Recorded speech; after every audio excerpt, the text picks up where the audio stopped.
I'm just tired. I'm tired of picking up poop.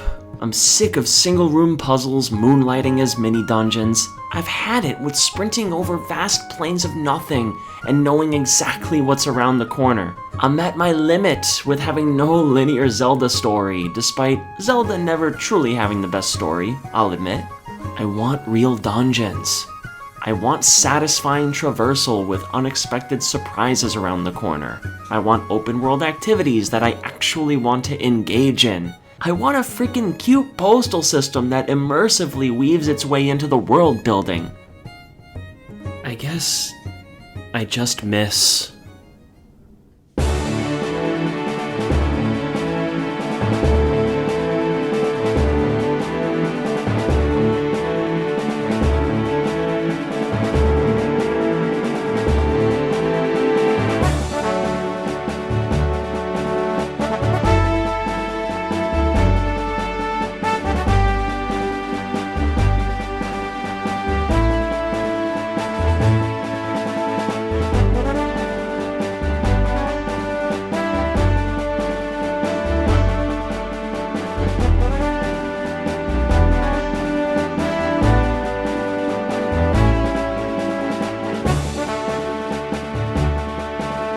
Alright, so a quick disclaimer now that I hopefully have your attention.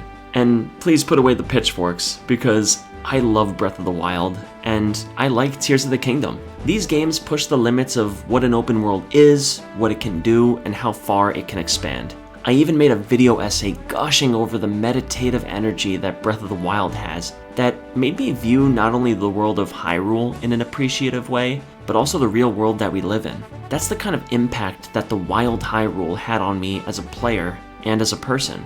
But I have to confess, Wind Waker has the best open world that the Zelda series has offered, in my opinion. And I was trying to find the exact words as to why that is. What is it that made Wind Waker's open world so magical, so seamless, so satisfying? Well, I guess the best way that I can describe it is with... There's something special. Yeah, well, a lot of things are special, Dad. Open world game. Linear game. Hey. Did you ever think maybe I could be both?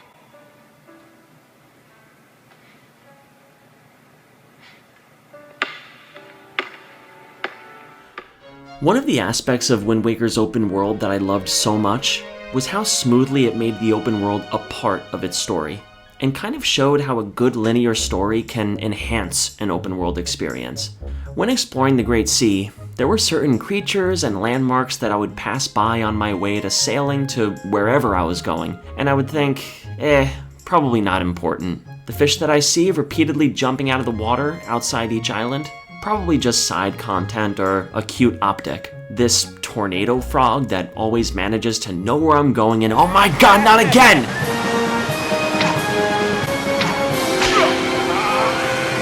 This fiery lava island and this icebox one are probably just side islands that hold some grand treasure that, I'll come back to later. 3 different random-ass components of a sea-based open world that are all mandatorily baked into the main story.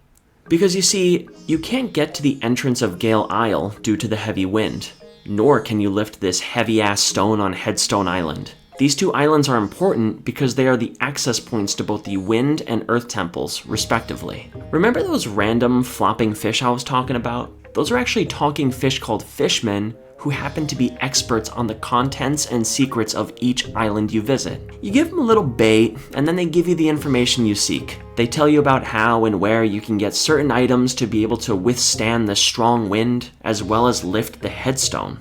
You travel the chart boxes they tell you to sail to, when, lo and behold, the 2 islands that require those power-ups to enter the Wind and Earth temples are none other than the Icebox and the Fiery Lava Island, otherwise known as Ice Ring Isle and Fire Mountain. Okay, great, so the power-ups are in there, but how do I get in? More bait to throw, and more answers we get from our extremely important fishmen now. Mother and Child Isles is the place we need to go to unlock fire and ice arrows to access these 2 islands. And guess what?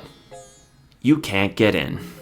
One last fish bait is thrown, as our fishman friend explains to us that the only way into the Mother Island, which has never been able to be accessed before, is to fly in by way of a whirlwind, which can be obtained by none other than...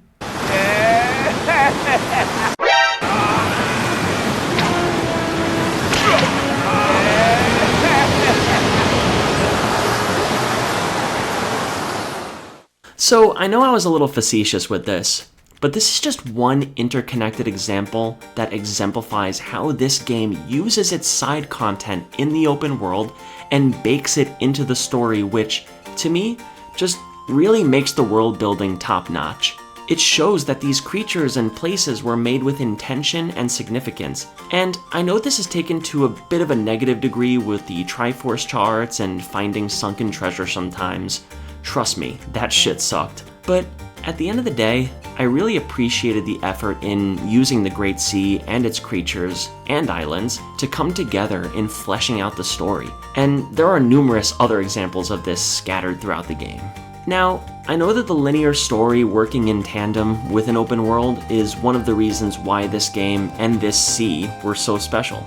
But I also want to reassure my explorers and wanderers who value the sandbox side of things that this game does that too, and in incredibly memorable ways. I'll never forget the feeling of sailing the Great Sea and looking into the distance and seeing islands obscured by shadow that would only become clearer as you sailed closer to them. This was immersive because it was pretty accurate to how sailing to unknown islands would appear in our own world. And once you sailed the Great Sea several times, you could tell which island was which just by the shape of it in the distance. This was especially true for me of Dragon Roost Island and its iconic tall volcano, as well as Forest Haven's wide tree shape and the thorny and also gargantuan forbidden woods just adjacent to it. And not just the main islands, but the little ones that held these mystical and secretive areas that you would have to search the island in order to find the entrance to them, typically shown as a hidden hole in the ground that you have to complete puzzles for in order to access, along with the fairy islands and triangle islands that were integral in delivering the pearls to in order to have access to the Tower of Gods, one of my favorite locations in the whole game.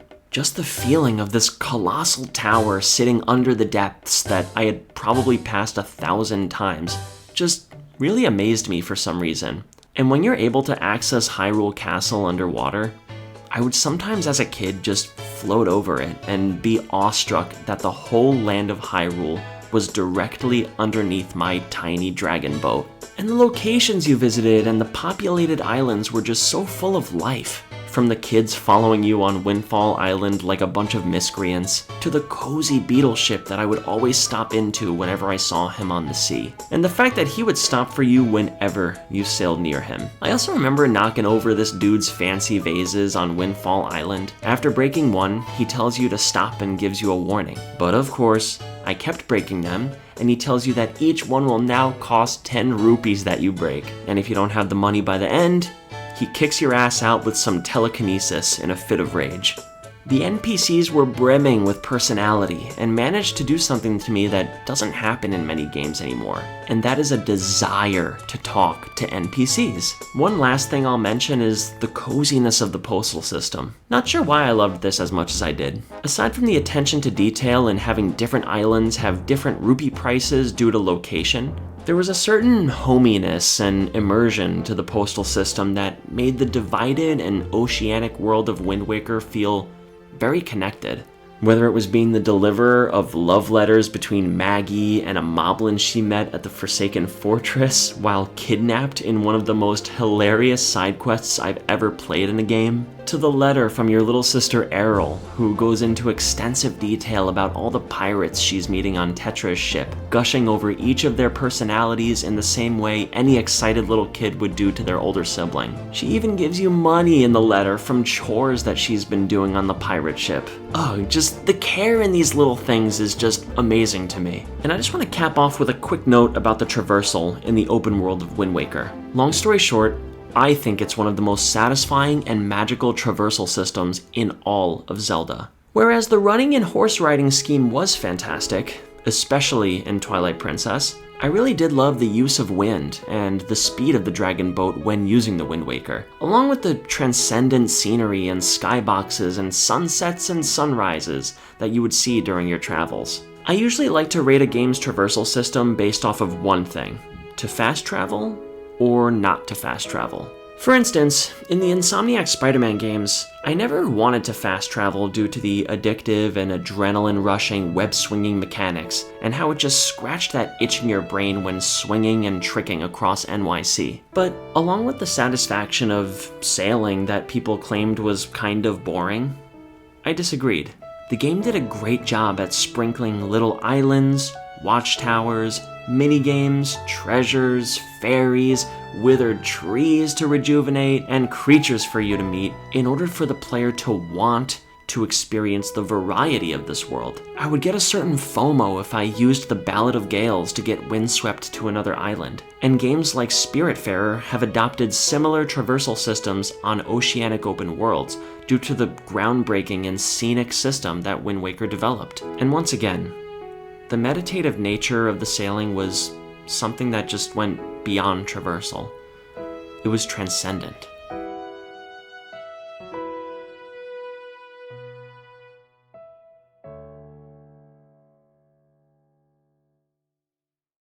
So, this video is not meant to be a knock on the current open world scheme that's been present in modern Zelda. I think that Breath of the Wild was a needed change up from the formula, and Tears of the Kingdom was a pretty good successor to that strong and novel foundation. But I really do think that the highly open and exploration-focused sandbox scheme should end with Tears of the Kingdom. Because when I look back at Wind Waker and its open world on the Great Sea, I see a game that, yes, has a lot of water, yes, has some tedious Triforce hunting, and yes, has imperfections that plague many an open world. But I also see a game that saw that sometimes less is more when it comes to open worlds. I see a game that said, you know what, exploration is important, but story and the way the world fits in that story is important too. I see a game that struck a balance between linearity and sandbox, and did it in a way that Breath of the Wild, and more so Tears of the Kingdom, failed to do. And with that, I rest my case that the open world in Wind Waker is better than you remember.